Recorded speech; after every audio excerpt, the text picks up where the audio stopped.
Halo, assalamualaikum warahmatullahi wabarakatuh. Perkenalkan, nama saya Maheswara Prasetyo Putra dari Hubungan Internasional kelas 4. Di sini saya akan mereview film yang berjudul Turtles Can Fly yang disutradarai oleh Bahman Gobadi yang dirilis pada tahun 2004. Film ini menggambarkan tentang invasi Amerika kepada Qutbi yang berlangsung pada tahun 2003. Di film ini berisikan beberapa nama aktor antara lain, yaitu ada Satelit, Pashow, Shirkoh, Agrin, dan Hegroff. Di film ini mengisahkan tentang kepiluan anak-anak pengungsi yang tinggal di perbatasan Irak, Turki, yaitu sebuah kota yang bernama Qutbi. Adanya seorang anak laki-laki yang berumur 13 tahun yang dipanggil Satelit, yaitu yang diperankan oleh Soran Ibrahim. Soran Ibrahim ini atau Satelit ini memerankan sebagai pemimpin para pengungsi, terutama anak-anak. Ia dianggap memiliki beberapa kemampuan, diantaranya memperbaiki dan memasang antena untuk mendapatkan berita. Ia juga mampu berbicara bahasa Inggris walau hanya sedikit. Ia memiliki 2 sahabat yang sangat setia, yaitu yang bernama Pashow dan Shirkoh. Meskipun Pashow hanya memiliki 1 kaki, yaitu orang yang dalam istilah lainnya baru kebutuhan khusus, dan menggunakan tongkat untuk membantu perjalanan, namun ia adalah anak laki-laki yang kuat dan cekatan. Satelit jatuh cinta pada gadis yatim piatu yang bernama Agrin, yang memiliki saudara laki-laki juga. Agrin memiliki saudara laki-laki yang bernama Hegoff, dan anak kecil buta yang selalu mereka gendong, yang bernama Riga. Agrin berasal dari kota Halabeheh. Karena perang, ia memiliki masa lalu yang kelam. Hegoff tak memiliki tangan karena ranjau darat, hanya lengan yang tersisa, tapi ia mampu meramal masa depan.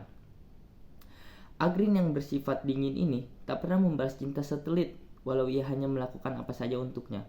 Usaha Satelit sangat gagal mendapatkan hati dan perhatian sang Agrin ini.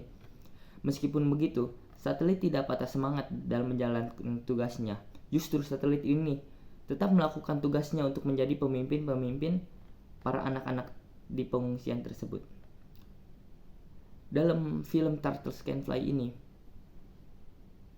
penonton dapat dipengaruhi dan diperlihatkan oleh sosok-sosok atau tokoh-tokoh dan dari kehidupan yang mereka jalani berdasarkan sudut pandang yang berbeda-beda. Misalnya, dari sudut pandang humanisme, film ini tidak menampilkan adegan action atau heroik dalam peperangan, tapi justru memperlihatkan efek negatif dari peperangan yang dialami para korban. Terutama korban di sini adalah anak-anak tersebut. Banyak anak-anak tersebut menjadi yatim piatu dan terpaksa hidup mandiri dalam menjalani kehidupan yang keras dan kejam. Bahkan mereka terpaksa bekerja sebagai pencari ranjau darat. Dalam film ini diceritakan adanya seorang pemimpin yang muncul dari kumpulan anak-anak korban perang tersebut, yaitu tokoh Soran Ibrahim atau Satelit. Satelit adalah anak muda yang menjadi pemimpin, bukan hanya di antara anak-anak, tapi juga di antara para warga. Dia sering menjadi pelopor dan berpengaruh dalam berbagai kegiatan, seperti saat pembagian masker, pembelian pemasangan parabola, bahkan informasi tentang dimulainya perang. Dengan penyampaian yang cukup bagus, film Turtles Can Fly ini dapat membuat penonton untuk larut dalam alur cerita film ini. Isi film ini cukup inspiratif dengan menjelaskan banyak hal tentang kehidupan tokoh utama, yaitu yang bernama Satelit, yang dapat diapresiasikan dan dapat memberi sudut pandang lain tentang kehidupan. Pada dasarnya, film ini cukup baik dalam mempengaruhi minat perspektif penonton dengan penggunaan karakter anak-anak yang polos dan lugu yang mudah dimengerti, membuat penonton menjadi mudah memahaminya. Penonton dapat menyimpulkan beberapa karakter dan kepemimpinan yang unik dari tokoh utama dan taktik pemimpinannya, yang pada saat itu diperani oleh Satelit dalam menjalani kehidupan yang keras di masa peperangan. Bila dilihat dari sudut pandang, penonton film tersebut cukup mempresentasikan keadaan yang real dan humanis selama keadaan di Irak.